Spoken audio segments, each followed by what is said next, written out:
My name is Victor.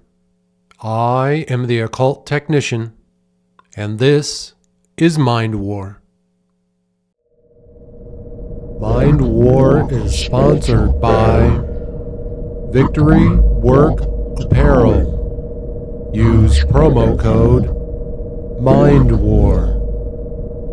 Join the Mind War today. Enlist at patreon.com/mindwar.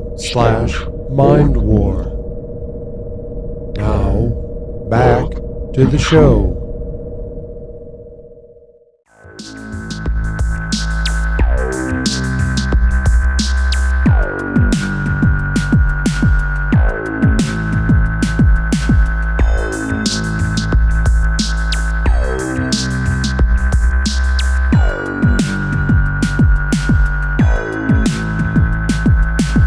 Welcome back to Mind War, folks. I appreciate you being here. We have a lot to cover today, so let's get started. Folks, we're going to pick up where we left off in the book Magic, History, Theory, Practice by Dr. Ernst Schertl. I believe today we are going to be finishing up the section on magic theory. We are going to start on page 86 where we left off with this. Clairvoyance and clairaudience rest upon the diffuse expansion of our feel sphere, so that processes which are beyond our normal body sphere come into our consciousness, just like inner bodily processes. Okay.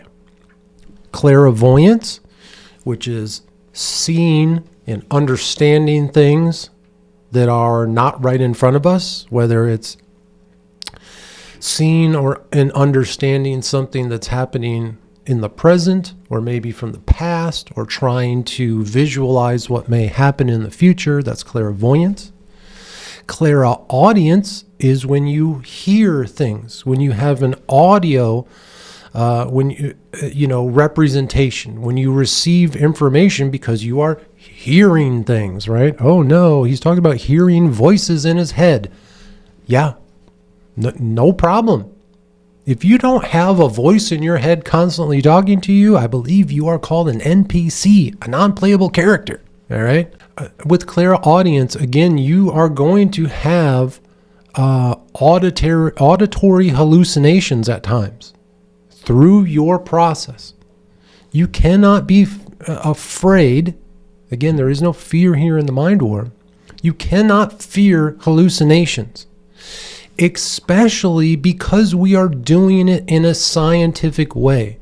We are getting ourselves through a scientific set of steps, right? Low dose THC, low dose psilocybin, the gateway experience tapes, getting into the state of somnambulance, being hypnotized, breathwork, kundalini, hypnotic music, right? All of these things are going to allow you to have hallucinations. It's completely different than a schizophrenic drug addict who is out of their fucking mind on meth and fentanyl and all kinds of other drugs, having these same type of experiences, right? Those are scary. Those we want to stay away from because those are out of control. We are keeping these things in our control. That's the beauty of the work that we do. It allows us to get in that state of psychosis. We've talked about that before. Becoming a psychopath, if you will. But you do it in a structured way. You don't do it with fear, you do it with purpose and control. And folks, if you are doing any of this and you find yourself going a little further than you're able to control, learn that lesson. There was a few times where I did mushrooms and the dose was higher than maybe I should have, and the mushroom experience overtook the gateway experience tapes. I couldn't really even understand what the tape was about because the mushrooms were, I was too high.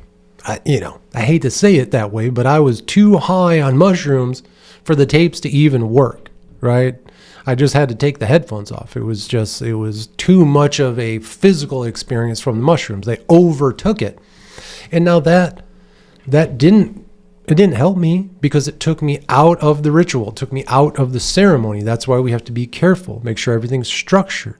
We do things with purpose and we don't overdo things. That we are at the same time able to look at future events becomes understandable if we remember as that an astronomer, as a result of the expansion of his observation and sense sphere, astronomical experience, and astronomical tools, is also able to recognize upcoming events from the present constellation of stars, aka solar eclipses, transits, collisions, etc. Okay.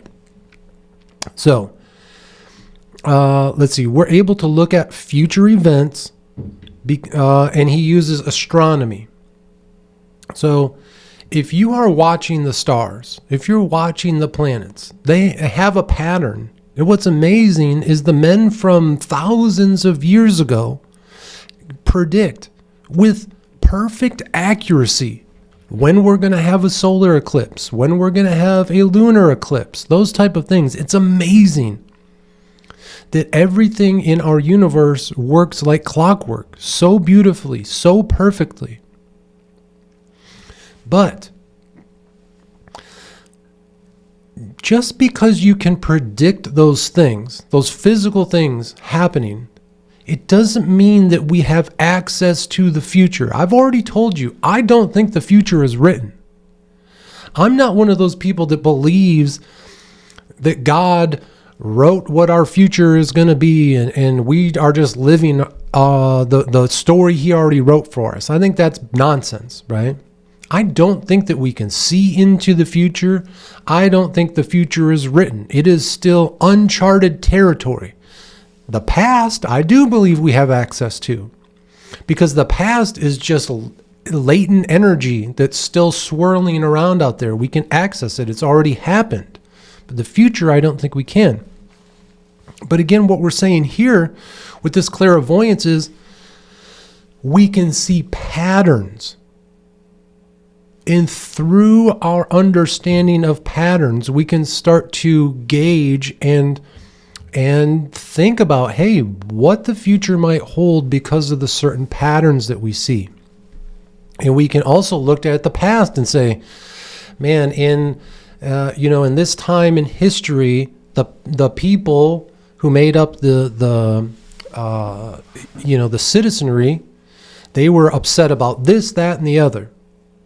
And wow, we see the same parallels today. The people today are the citizens of our country are mad at the same things they were back then. And that led to a bloody revolution or whatever, right? It's not that we are prophets talking about, we know what the future is going to be. It's simply like the astronomer looking at the existing patterns. Okay? That's part of it. That's part of what we do here. The ability as magicians to harness those patterns and look towards the future. Again, 20 years ago, I talked about technology that's in play today. Not because I was a prophet and I was having visions. No, I simply looked at the technology of the past and said, this is where it's going to go. It's so easy to see, right? The digital ID, the giant databases, artificial intelligence, cryptocurrencies, all of those things, I could see them coming into play before they were ever spoken of in mainstream, the way we hear it today, because I saw the technology that they're built upon. And it was easy to recognize the pattern and just say, of course this is where the technology is going to go. Of course, today we're living with a certain technology, and we know that in the future, the following type of technologies are going to come about because it's a natural progression of technology. If we have the ability to make something, we're going to make it. That's just human nature. So don't be afraid of this, technological prison that we're being put into, this dystopian nightmare that we're about to enter into, because it's the natural progression of something artificial. Technology is artificial, but it still has a natural, what's the word? It still has a natural progression. What is the fucking word that I'm looking for? Okay, sorry, that's a little embarrassing. The word I was looking for is evolution. Technology has a natural evolution. All of the technology that's being created today is naturally occurring because it's simply the evolution of the technology we have today. That's it. It's that simple. It's nothing to be afraid of. Now, it's worth being in the debate. You should be someone who is thoughtfully questioning what is coming. Don't, all these people, digital ID is scary and the mark of the beast and all this, that, and the other. Okay, come on.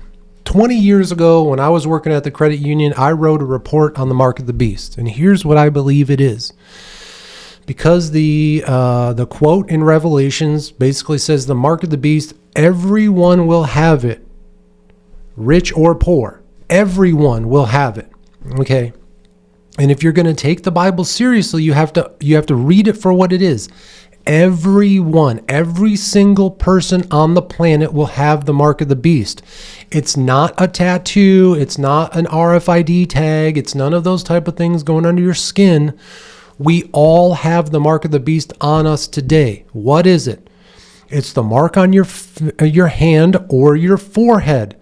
What marks do we have on our hands that are individual and separate and distinct to all of us?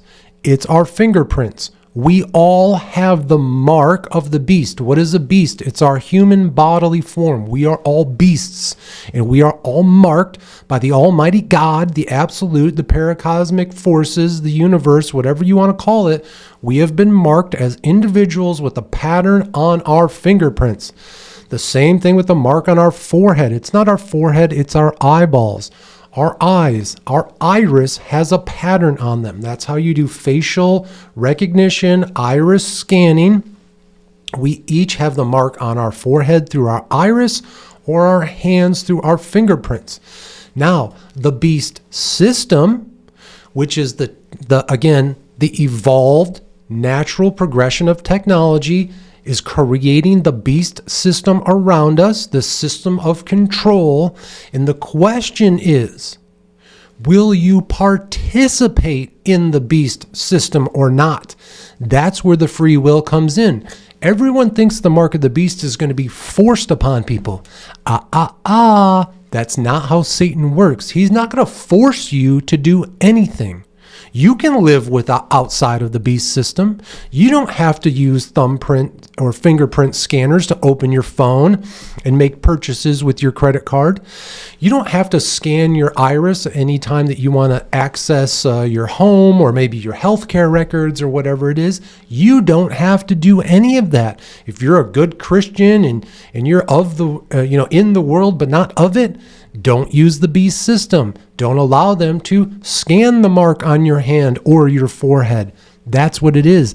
It's natural willpower, right? You have the will to do it, the free will not to participate in the beast system. How many will not participate and stand outside of it? Very, very few. Okay? I'm not going to be one of them. I'm jumping in head first. I love it. I love the beast system. I loved what's being created. Again, it's going to be the nervous system. It's going to be the intelligence of the New World Order. I look forward to all of this. These are all, again, natural evolution, progression of technology, of the world systems. It's what's supposed to be happening. I'm not fighting against it. I'm rooting for it. The result of what it is, that's where we may have to fight, right? We see right now over in Europe, people being arrested for things that they post on Instagram, for things that they post on social media. It's why I have a blue check mark on Instagram. I'm not hiding behind an anonymous account. I want everyone who reads my posts and my comments to know that they come from me. And I say some very extreme things on Instagram. Things that if I was in Europe, I would probably be arrested for. And I'm doing that for a purpose. I am testing the beast system. We have freedom of speech here in the United States. We have the ability to speak our mind, and that's what I'm doing, right or wrong. And that's what we all need to do. You need to test the system. You need to push its boundaries to ensure that the system that is being built is beneficial to us.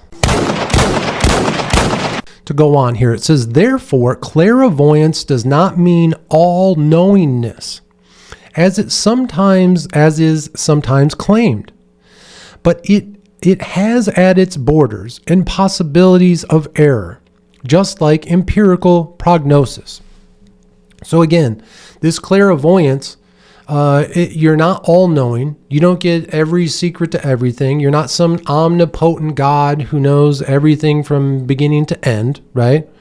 And there are possibilities for errors, of course, but he said it's the same way in real life. Through scientific study, there are the possibility of errors, right? Whether your experiment is perfect or whether your clairvoyance is perfect, there are errors that can happen. And it goes on to say, it always depends on the capabilities of the practitioner or scientist and on certain energetic constellations of the cosmos. So again, your timing, are you timing your rituals, your clairvoyant rituals with cosmic events? I hope so, right? I'm not great at that. I'm an amateur at least. I'm a layman at best, and I work with the full moon and the new moon. And I'm telling you, so many events have tied perfectly with lunar eclipses, solar eclipses. It's been amazing, the amount of astrological events that have occurred in the short time that I've been doing this type of work. And you'll find it as well in yours, right? Find the timing that's best for you. Just like clairvoyance, the so-called emission of the astral body also requires an expansion of the feel sphere, expulsion of sensibility. But in this case, the sensibility is located to a certain distant place. Again, I don't think any of us, well, again, I've read this book several times, but the idea that in this book, Magic, History, Theory, Practice, aka, Nazi magic, if you will, the idea that they're talking about the astral body. They're talking about, in order to be clairvoyant, you first have to master your ability to astral project, because that's where your clairvoyance, that's where you practice it. You practice it in the abyss.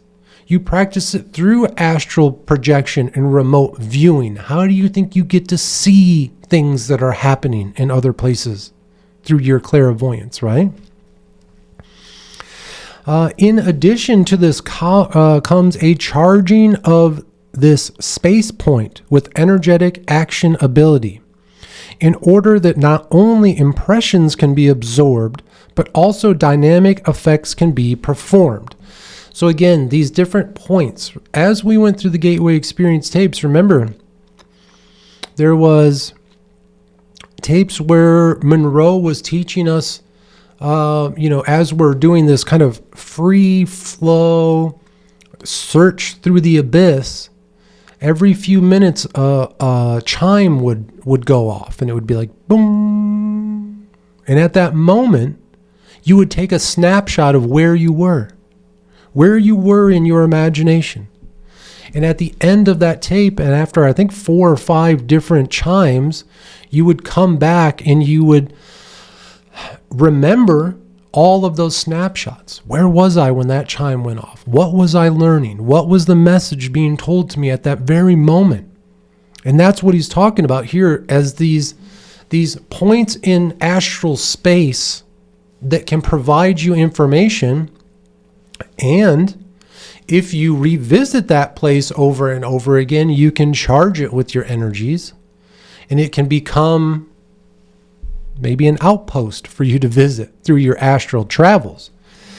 It goes on to say, this would be similar to constructing a station for wireless telegraphy at a distant place in connection with the installation of wireless detonation of mines. Okay, remember, this book was written in the 1800s. I don't know if there was a lot of wireless technology back then, right? The compression of inner bodily energy at the distant place can become so great that persons who are present there can themselves have the vision of the man from whom the effect is springing, so that a duplication of his body seems to be the case. If you and your team, your 1st Earth Battalion, your little squad of like-minded individuals, if you start to do this work enough and you all simultaneously go into the astral realm and you astral travel to a specific place on Earth, maybe it's just your backyard, and you set up a monument in that backyard, and over and over and over again, you and your little squad, you visit that same place. You're listening to the tapes at the exact same time. You synchronize your tapes, and you all visit this little monument in your backyard, and you do it over and over and over again. What he's saying here is, with enough practice, at some point, let's say you have 5 squad members in your 1st Earth Battalion, right? 4 of them stand around the monument in real time and sober-minded. They're not listening to the tapes. They're there in reality now. You've practiced this maybe 10 times. But the fifth person listens to the tape, and they visit the monument in their astral body. What the book is saying here is that the 4 people who are sober-minded standing there in the present around that monument can actually see your astral body appear. Is it real? I don't know. I've never tried it. I don't have a 1st Earth Battalion team with me here. And at this point, folks, we'll see what my future magical abilities are, right? Going through the rituals the way that I did was very taxing on me physically. Again, I've told you I'm an old man now. Kind of age is catching up to me. Doing the mushrooms in the way that I was doing is a little bit more difficult now. The last few times I did it, it was a little bit harder. I wasn't getting quite the results I was hoping for because there was side effects that were occurring because of old age, kind of. Again, I wish I knew this stuff from the time I was a child. I should have been practicing these things from teenage years on. And the amount of things that we could have done and learned and practiced would have been amazing. Now, does that mean that I do not have magical abilities anymore? I disagree with that completely. My tarot card pulls now are much more commonplace. The rituals are not nearly as intense. I don't listen to the tapes. I don't take the mushrooms like I do. But I will say this. The last 2 tarot cards that I've pulled, again, on the night of the new moon, and then 2 weeks later on the night of the full moon, I used 2 different tarot decks, one from the Goetia tarot deck and then one from the Magnolia tarot deck. The last 2 weeks, I pulled the exact same card from 2 different decks, the Page of Cups. Maybe just a fucking coincidence. But that same story has occurred over and over and over again for the last few months. I've been pulling cards that seem to match up perfectly. And again, that's just me. Maybe I'm reading into it for what's best for me. But you're going to see these type of things happen in your card pulls as well. The compression of inner bodily energy at a distant place can become so great that persons who are present there can themselves have the vision of the man from which the effect is springing. Okay, that's the duplication, right? And to go on here, it says, interesting. It says levitation, invisibility, and permeation of solid objects all theoretically represent no impossibility, but are explainable on the basis of our energetic approach. This book was written in, I think, 1890. Robert Monroe, back in the 1970s and 80s, when he was creating the Gateway Experience tapes, told us the exact same thing.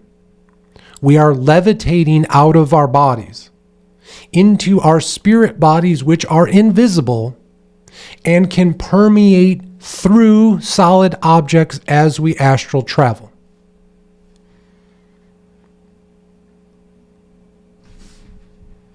Dr. Ernst Schertl, almost 100 years before Robert Monroe, created the Gateway Experience tapes, where he scientifically taught us how to do these different magical techniques.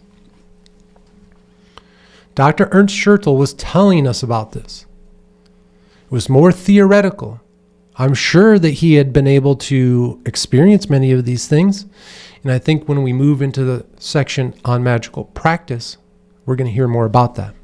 But it's amazing. All of these things that we've talked about here in the Mind War podcast, all the men and all the books that they've written and all the knowledge that they've shared, it's all the same. You guys get this, right? It's all part of the same practice. That's the beauty of what we're doing here in the Mind War podcast. We're finding this disparate, piles of information, and we're putting them together. We're putting all these puzzle pieces together. It goes on to say, they only require such an enormous shifting of the body in its innermost structure, inversion of gravity, dissolution of the molecular cohesion, etc., that they should indeed be rare as an empirical phenomenon. Again, as an older man, doing these type of things is physically taxing on the body, aka the empirical phenomenon, right? So again, we are spiritually, when we go into our astral body, our second state body, these are supernatural spiritual experiences, but they still tax our physical body. So be careful out there. I highlighted this next piece. It says, in most cases, it will be a matter of influence on the audience on a hallucinatory basis in connection with certain telekinetic and telepathic effects. Okay, again, you have to get into a hallucinatory state. You have to be strong enough, fearless enough to put yourself into a state of being where hallucinations, whether they are visual or auditory or sensory, whatever it is, you're going to hallucinate. And you have to accept that. You can't be afraid of it. You can't let the cultural, societal, and religious wet blankets around you scare you out of doing this. Just because you have a hallucination doesn't mean you're crazy and you're going to go into the fucking nut farm, okay? Hallucinations are easy. They're just a mix-up of chemicals in your body that allow you to see things differently. It's very simple, and it's nothing to be afraid of. But it is a requirement. It's going to be part of your experience. You're going to hallucinate, so accept that. And when you get into that hallucinatory state of being, you then have connection with certain telekinetic and telepathic effects. All these magic acts are initiated at first in fantasy, with a distant and concentrated perception of the goal that is to be achieved. So again, these are fantasies, they are imagination, but there is a connection, a concrete connection to the things that you are going to imagine, especially if they are real world things, okay?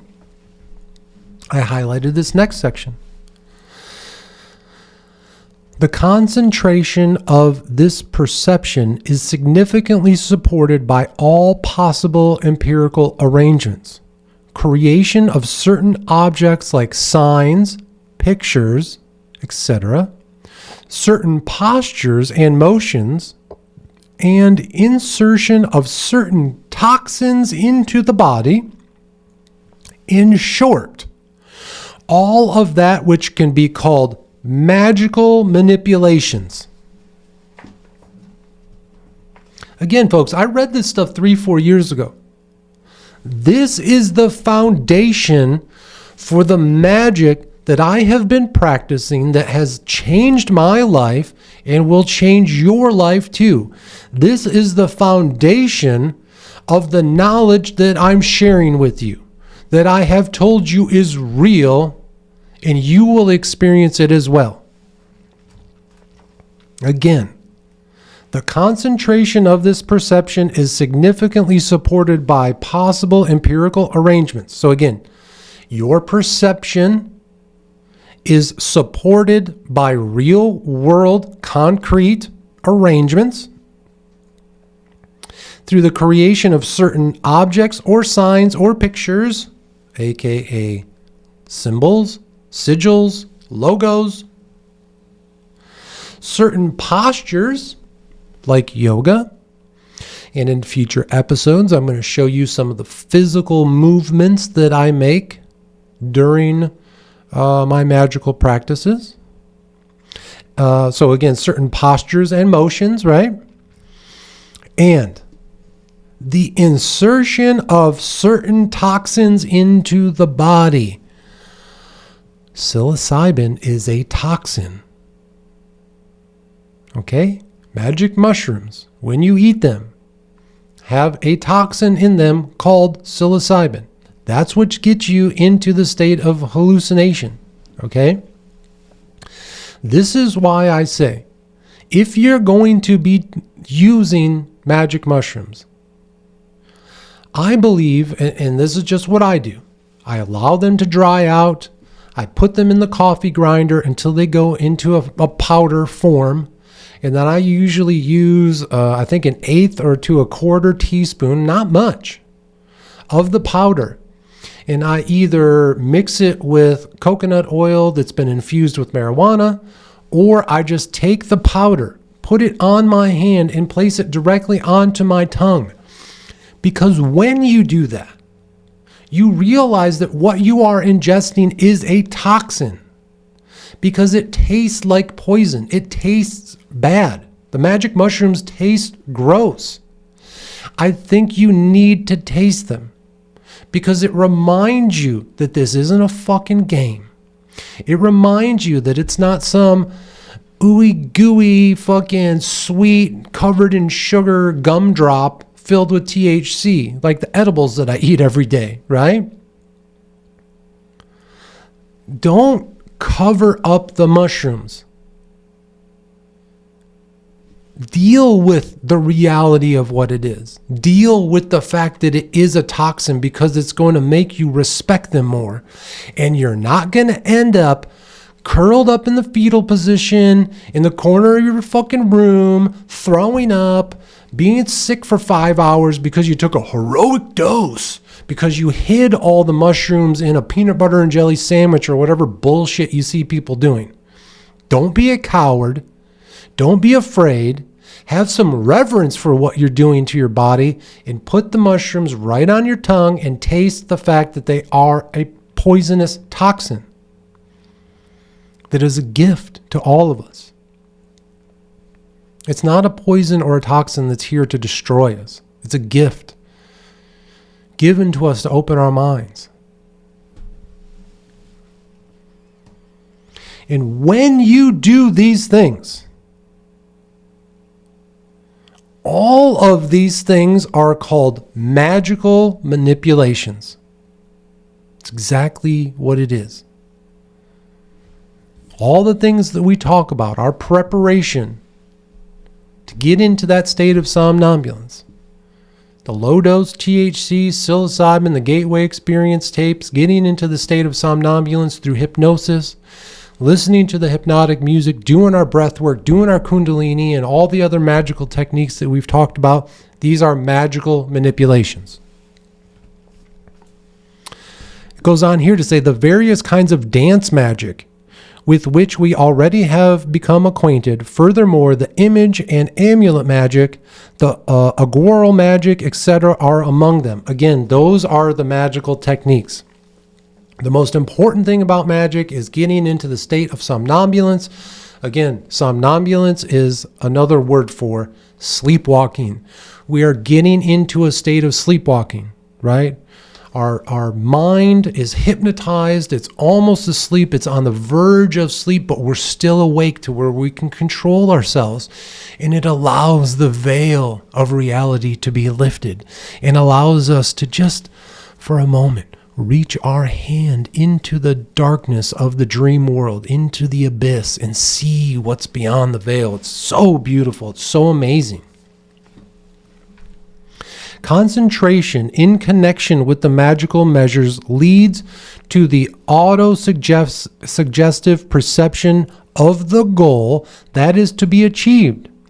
And this perception is now acting on the special ectropic nucleus upon the body sphere and beyond it into the whole cosmos. Okay, concentration while you are doing your magical work is important. And what are you going to be concentrating on?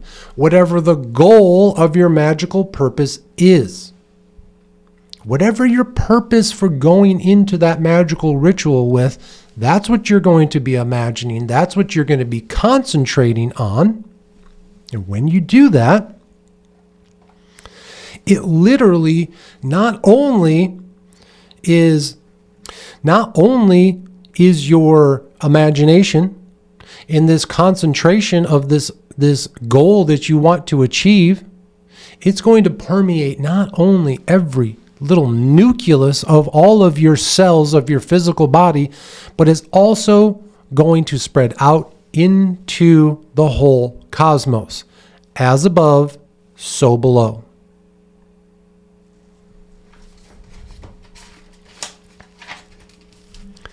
Every special kind of magic, therefore, represents only a special case of the phenomenon, which leads to the becoming an image, that is to say, the realization of the demon which we have already described in detail. And folks, the man you see here today is the image that I focused on and imagined and have now achieved through the transformation conducted through my magical practice. The actual value of magic does not rest on the performing of special magical arts. Just because you go through the fucking motions doesn't mean you're a magician. Just because you go through the motions doesn't mean magical phenomena are going to occur. We see people going through the motions over and over and over again. They go to these churches who lie to them and tell them that they're not doing some type of magical ceremony, but they are.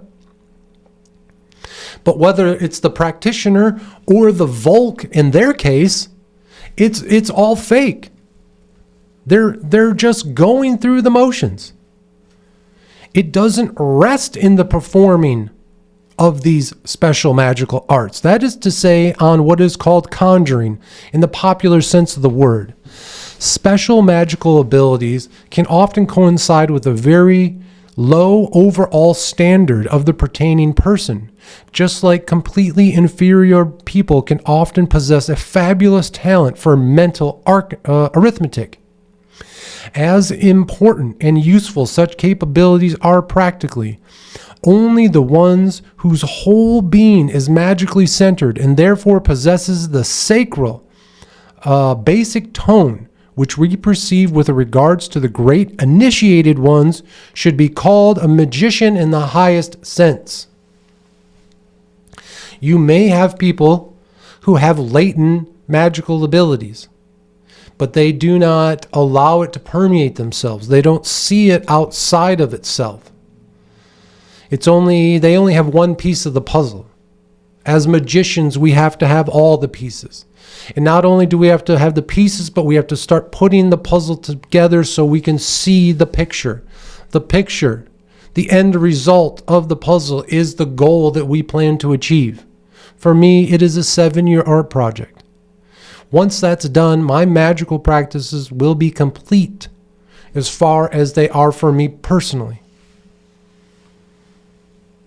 What magic I do for others after this 7-year art project, I guess, is going to be up to all of you. And only when we can put all of these things together are we called a magician in the highest sense. To aglow the whole life in this manner is the meaning of magic and its intrinsic value. Magic in this great meaning has the characteristics to relate the person with the cosmic powers and to connect him in this way to the roots and source of all existence. At this height, magic coincides with religion. All great magicians have been great religious persons. Again, I am not a religious person who puts on a frock and goes in front of the congregation and reads from the Bible or some other religious book and then collects the money and all the... No. I am more of the warrior monk, right? The mind warrior, citizen samurais, guerrilla gurus, and warrior monks. I am here kind of isolated in my own way, practicing magic as an individual. But again, with the purpose to share it with the Volk, and which is all of you. We have seen that magic stirs the darkest abscesses of existence. That it has a satanic side, like everything alive, must not mislead us into condemning it. Because this would be a condemnation of the cosmic powers themselves, which are weaving the fata morgana of existence. Magic, in its duality, white magic, black magic. We cannot be misled or condemn it because it has a satanic side. Again, Satan being your adversary. We accept our adversaries. We accept those things that come against us because that is the fuel that gives us a purpose to fight. Right? Isn't that what Lois Griffin from Family Guy told us? That hate is just as important as love. You have to have someone to hate. You have to have something to fight against. It gives us purpose. It gives us meaning. There have been worldviews which have rejected being for this reason, renounced it, and negated it. For example, the doctrine of Buddha or Schopenhauer. But this is religious negativism, which is negating the will of the gods and is pushing them back into nothingness. The rulers of this world would rather you live in a world of gray. They don't want you to live in a world of white. They do not want you to live in a world of black. They want you in a dull world of gray, feeling nothing, having no experiences, having no pleasure and no pain. But that is no life. That is no way to live. From this attitude springs a resigned pessimism, nihilism, and atheism, which can never act as culture creating. We are not nihilists here. We are not pessimists here. And we are definitely not atheists here. I'm not telling you what to believe. I'm not telling you to be ignorantly, optimistic. I'm telling you to go out and find the fucking answers just like I did. When you are in that place that I was almost 4 years ago when I started this magical journey, the place of pessimism, the place of nihilism, the place of atheism, it's a dead gray zone. And I'm sharing with you the knowledge to get out of it, to escape it.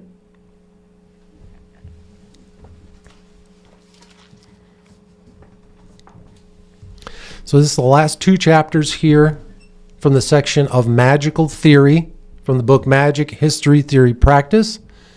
This book is supposedly one of Adolf Hitler's favorite books, and he highlighted the following sentences. The being is purified by its meaning, but this meaning lies in the mind, not in abstract, rational thinking and merely scientific observations, but only in the concrete formation and event, in the irrational, intuitional product of the cosmic dynamic. The essence of things is not captured by disillusion of their phenomenal connection. Compressions of cosmic forces which are senseless in isolation only bear meaning in connection with intuition.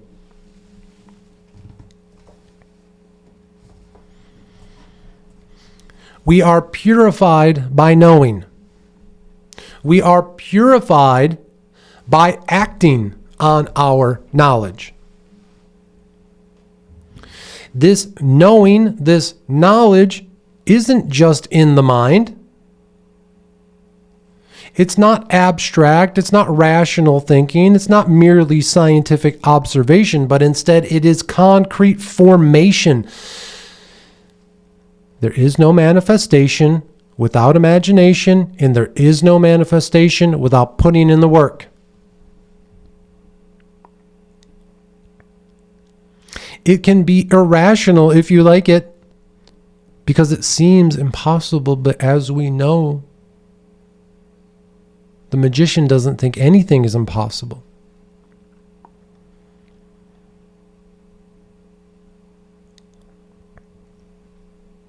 And ultimately, what we do through our work is we compress the cosmic dynamic force into us, crystallize it,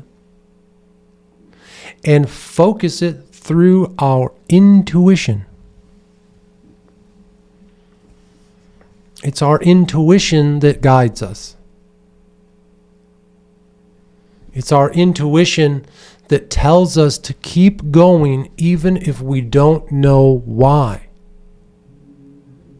It tells us to keep making art that doesn't make sense at the time. It tells us to get in front of the camera when we are timid, when we are afraid. It tells us to get in front of the camera when our lighting's bad and our sound is terrible. Because every day we keep going and we push forward, and with that comes progress and success. Only with intuition are we able to dominate the cosmic dynamic as a whole, and are thus capable of controlling it according to our will. We as magicians can control the cosmic dynamic forces, aka the universe, aka God, whatever you want to call it. We can control it through our will by focusing and strengthening our intuition. only in the intuition, in the image, steps the infiniteness of the cosmic in our eye circle and operates the deepest form of reality and power, the demon or the God. Without gods and without demons, and the service to them, existence sinks into an empty profanity and loses any kind of meaning. That's exactly what we've been talking about here, folks, over these last 3 episodes.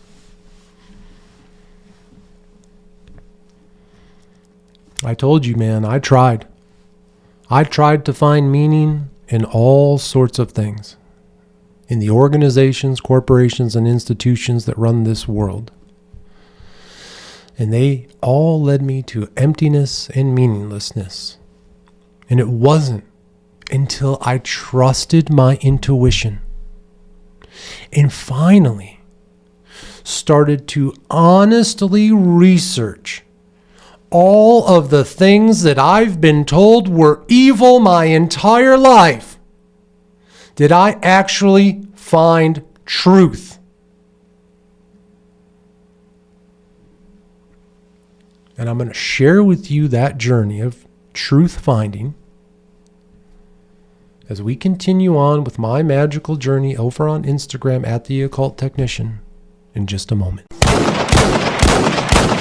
All right, welcome back, folks. We're going to continue on my magical journey over on Instagram at The Occult Technician. You're going to scroll all the way down to a post from July 2nd, 2023, titled #Alexi Treviso. Okay, so this was, again, another occult sermon. Kind of a departure from what we're doing here with these, the series on magic, the series on the Gateway Experience tapes, our series on the First Earth Battalion, or season 1 where we read through the Mind War, the book Mind War. These were my initial videos, me kind of getting in front of the camera for the first time, and I was more talking about current events. And so at the time, there was a story of a young lady named Alexi Treviso. So Alexi was a high schooler. She got pregnant, and she, quote unquote, hid her pregnancy from everyone around her. Now, this is insane because when you look back at the videos of this young lady, one in particular, she was a cheerleader. She was cheerleading in front of the basketball game. The whole school was there. They're in the gymnasium, and she was so clearly pregnant that there's no way that the adults and other kids, her family, friends, her teachers, the authorities in her life, that they didn't know she was pregnant, okay?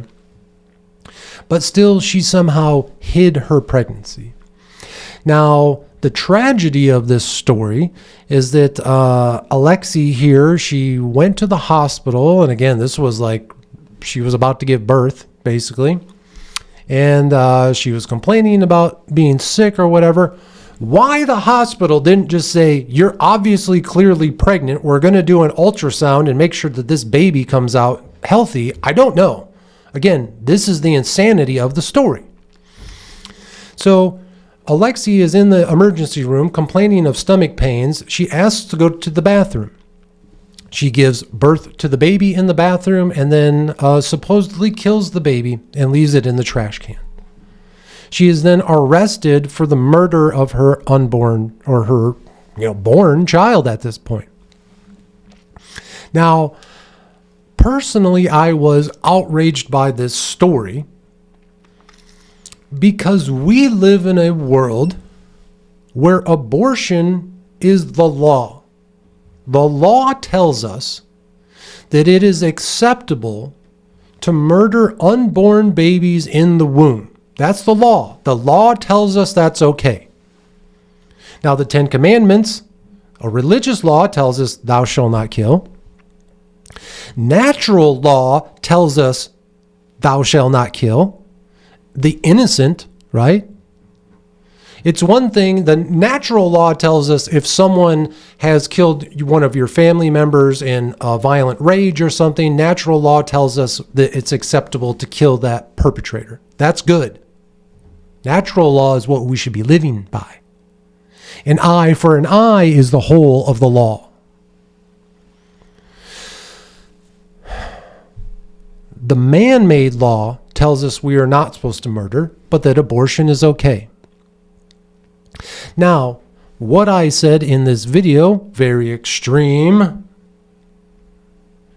was that in my opinion, Alexi, she just simply did a DIY abortion. She killed her own child. So why is it acceptable that if a doctor does it just moments before birth, it's not against the law? But if she does it on her own volition during the birth process, it is against the law. That to me is outrageous. Because like I said in the video, you don't get to have it both ways. It was her body. It was her choice. The real anger for me is all of the people in her life who played into her illusion. Her parents, her friends, her teachers, any authority figure in her life who allowed her to continue this illusion and pretend that she wasn't pregnant. If Alexi goes to jail, they should go to jail too. This is extreme centrism. This is what I'm talking about. We don't get to live in a world where we have it both ways, where abortion is okay in one hand, and then a girl who kills her baby right after it's born is not okay. It's not okay that when she does that act, that all the people who allowed her to live in that illusion are also not punished. Her mother in those videos, oh, how could you not have told us? You fucking liar. You knew. And your punishment should be worse than hers. This is extreme centrism. If we are going to live in a world of gaslighting, if we are going to live in a world of purposeful contrarianism, then this is where we're going to go. Things are going to get real fucking extreme if you guys keep it up. If we can't get back to basics, if we can't get back to common fucking sense, then things are going to have to get real fucking extreme around here. Our next post from July 4th, 2023. This is the night of a full moon. This was the first night, I believe, that I had, or maybe not the first, but this was another night that I was doing the facing my demons. Several interesting pictures here of the Black Mirror. A beautiful picture of the full moon. And at this point, the videos that I had released that we just talked about here today in the last few episodes, these were my first videos. And so your friend Victor here, his family and friends were really concerned about these videos because they were really hardcore right out of the gate. Okay. Again, I was like a fucking rattlesnake, a baby rattlesnake, right? When I bite, the venom was just spilling out. I didn't know how to control it. And that's what we see in those videos. Very raw, very emotional, very upset. And allowing that anger to be processed and turned into art. And at this time, this is what I put on this post from the card that I pulled that night. It says, reversed, this card can suggest separation, mistrust, low self-esteem, and disharmony. And that's exactly what I was feeling at the time because my family and friends were very, maybe not upset, but they were not accepting of my new art project and what I was doing and the videos that I was creating. They were very worried.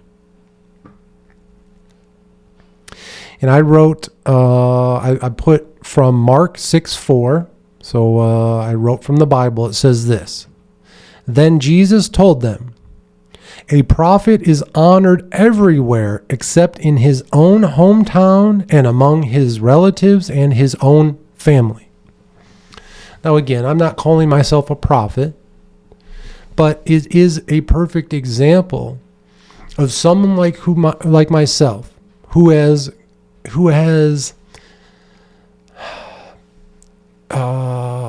I don't want to say I've discovered occult knowledge. I have uncovered occult knowledge. The hidden occultism is no longer hidden. I am sharing it with you in the most open, direct way that I can. And when you do that, the people closest to you are going to push back really hard. They're not going to accept any of it. They don't want any of it. And that's why we talked about in the first season of Mind War. When we read through Michael Aguino's book titled Mind War, you really got to be careful, man. Do not, when you start your magical journey and you start having your own experiences, do not go and proselytize your family and friends. It's just going to turn them against you. It's a mistake I made. I'm trying to help you prevent that same mistake. Stay secret. Stay hidden. It's why they're fucking called secret societies and shit, man. Because the normies can't accept what you're doing, especially if they have been brainwashed through religion that's taught them that everything you're doing is evil. Just don't put yourself in that position. Find other like-minded individuals and create your first Earth Battalion. Next post. Let's see, July 4th, 2023. This was just a continuation of this post, and basically there's some audio over it that says, you can call me a monster, but understand you're the one who created me. And that was really a message to my family and friends. You're the people that raised me.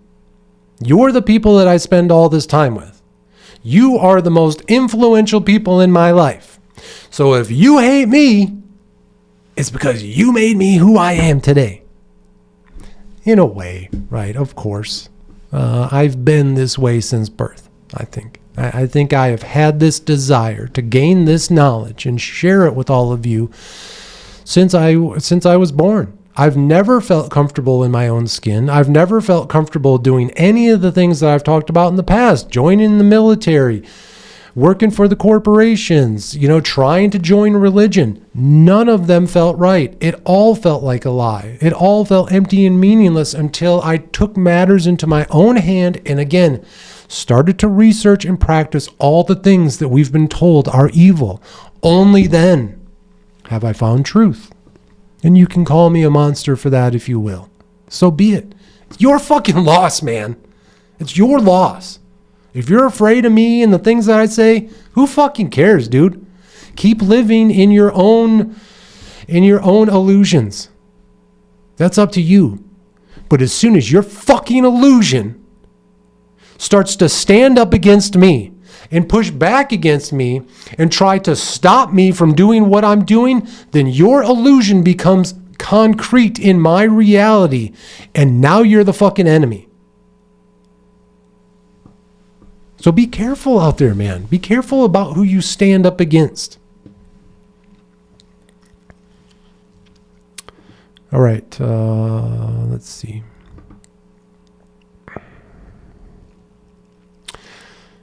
Okay, so this next post from, again, July 4th, 2023, this is the Independence Day message. And what I talk about, I want you to go and watch this movie, or this video, maybe I'll put it in here. But basically what I'm saying there is that this idea of revolution, of a physical revolution where a mob of people can overcome the organizations, corporations, and institutions and burn them to the ground. None of that's real anymore. You cannot build an army large enough to defeat the system, the beast system that it's in control today. You cannot do it physically. You cannot go out and physically create a business and all this and you know, overcome and take charge of everything. You cannot do that. We saw that recently with Charlie Kirk, right? He started to speak out against some things he wasn't supposed to, and they took him out, supposedly. Who knows? A personal note on that is Charlie Kirk was one of Mother Mind War's favorite commentators. Again, I didn't agree with everything he had to say, but she really loved him. And I remember, you know, in those last few months where we were spending time together, we watched Charlie Kirk's show quite a bit together, and even leading up to her diagnosis, every time I would go over, she'd say, "Did you hear what Charlie said? Did you see him at the university?" And so I took this psyop a little personal. Whatever the fuck it is, whatever this purpose of his assassination or whatever the fuck happened, this one felt personal because, again, he was one of Mother Mind War's favorites, right? But the ultimate message that I said here in the Independence Day video from July 4th, 2023 is that there is no more physical revolution. The last place for revolution is the mind. You have to change your mind. You have to free your mind. And that's what we're doing here. Like I said, this is my last revolutionary act of peace. This is me peacefully trying to convince and share information with all of you that it's time for a change. We're trying to do it peacefully. We're trying so fucking hard. But man, everybody just seems to be fighting against it. Be careful what you wish for out there. Our next video from July 9th, 2023. Again, this is just the next video in my series called The 3 M's, the series on meditation. And this is where I'm introducing the audience to the Gateway Experience tapes and really telling them for the first time that these tapes are what I am doing. It's basically 50% of the magical ritual. It's a huge portion of it. It's what allows us to get into the state of somnambulance with those toxins that we put into our bodies, aka psilocybin and THC. So that's another good video there.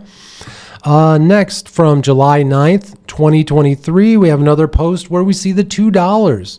Again, the dollars that I posted on my fence post out there, and they're starting to deteriorate. And this is really the vision of this. I think this was a multi-year art project, whether the dollars were, captured in those little jars, or now that they've been crucified on these wooden posts. And we're watching over time, over the years, the deterioration of the dollar. I think we are very close to the dollar kind of just disappearing or taking some new form. And that's kind of what all this meant, right? Not only on a macro scale for all of us, but on a micro scale, this is me running out of money. Okay, remember that. And then the next post from July 16th, 2023 is the final video from the 3 M's series. Again, it was manifestation, meditation, and magic. So here I'm describing the magical side of what happens, right? Moving out of the meditation phase and saying, here are some of the things that you can do in your magical practice, because it's the scientific practice of magic, right? And then let's finish up here. Let's see. This is a good one to finish because we'll get into it in our next episode, a whole different series of videos here. So this final post we're going to go over to today, July 17th, 2023, was another new moon, and we welcomed Bifrons. He's the card that I pulled, the 46th demon of the Goetia, the 2 of Cups. So let's go over Bifrons. Let's see his description. It says the 46th spirit is called Bifrons or Bifrus or Bifrose. He is an earl and appears in the form of a monster, But after a while, at the command of the exorcist, aka the magician, he assumes the shape of a man. His office is to make one knowledgeable in astrology, geometry, and other arts and sciences. He teaches the virtues of precious stones and wood. He changes dead bodies and puts them in another place. He also lights seeming candles upon the graves of the dead. He is under his command 60 legions of spirits. Okay, so one of the things that we want to remember with these demons, and this is very interesting, is that they all have their own characteristics, and they will share knowledge with the magician. If you are a scientist or if you're doing, say, a woodworking project or a masonry project, you could wear the sigil of Bifrons. You could work with them. You could dedicate the project to Bifrons because he teaches of precious stones and wood. If you're learning woodworking, if you're learning masonry, have Bifrons with you. When you do this, you step outside of the project that you're working on. You step outside of it from just being another task that you're doing. And now you bring into it a spiritual purpose. And it makes life so much better. It makes life so much better to have a spiritual side to everything you do. It gives it more meaning. It provides comfort. It's as if you have someone standing there with you helping.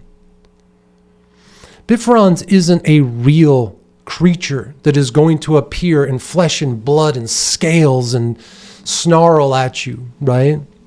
In its monstrous form. It's also not a man who's going to show up in a suit, some type of demonic man who appears out of the ether next to you and teaches you about wood and stone. But what you can do is, again, in that state where when you're working on your project and you're just going, fuck, man, this math is going to be crazy to get this angle cut for this wood and this stone to come together. I'm having difficulty with it. And you're exhausted and you're tired and you just say, you know what? We're going to stop for tonight. And tomorrow when I wake up, I'm going to have a clear mind. I'm going to go into my state of somnambulance using some of the techniques that we've talked about. I'm going to call upon Bifrons to help me clear my mind and find the answer. How do I get this angle to come together? How do I get this wood and stone to interact to create my art? To create the building that I'm making, right? Whatever it may be. And again, when you do that, when you send your question out into the universe, the answer comes from within. As above, so below. All of the answers to all of your questions are inside you. You may not have the specific knowledge, but the answer is there, because the answer might be, you have to do more research. You have to go look in a book somewhere. The knowledge isn't just going to appear in your mind out of nowhere. You have to put in the work to find it. And again, when you have these demonic spirits, when you pull the tarot cards, it's almost like having a friend, almost like having a mascot with you that is there rooting you on, that is helping you through your work. So that was the last post today that we're going to go over on Instagram. That was a continuation of my magical journey. Again, on Instagram at The Occult Technician. Got a lot of views over there right now. Been doing a little trolling again. It looks like my account's up to about 20,000 views this month. Yikes. I don't know what I've been saying out there. I've been channeling some some fun trolls, some troll comments out there, I guess. But I guess it's making a splash. But this episode here completes our section on magic theory from the book Magic History Theory, or Magic, sorry folks, I'm getting tired. Magic History Theory Practice by Dr. Ernst Schertel. Okay? In the next episode, in my next recording session, we're going to begin the section on magic practice. And again, I have a list of magical techniques that I've been itching to share with all of you. But they are extreme in their own ways. And I didn't think that it was the right time to share them until this section. And so I'm really excited to share some new, deeper information with all of you. I appreciate you being here, and as always, remember, folks, harden your hearts and open your minds, because this is Mind War.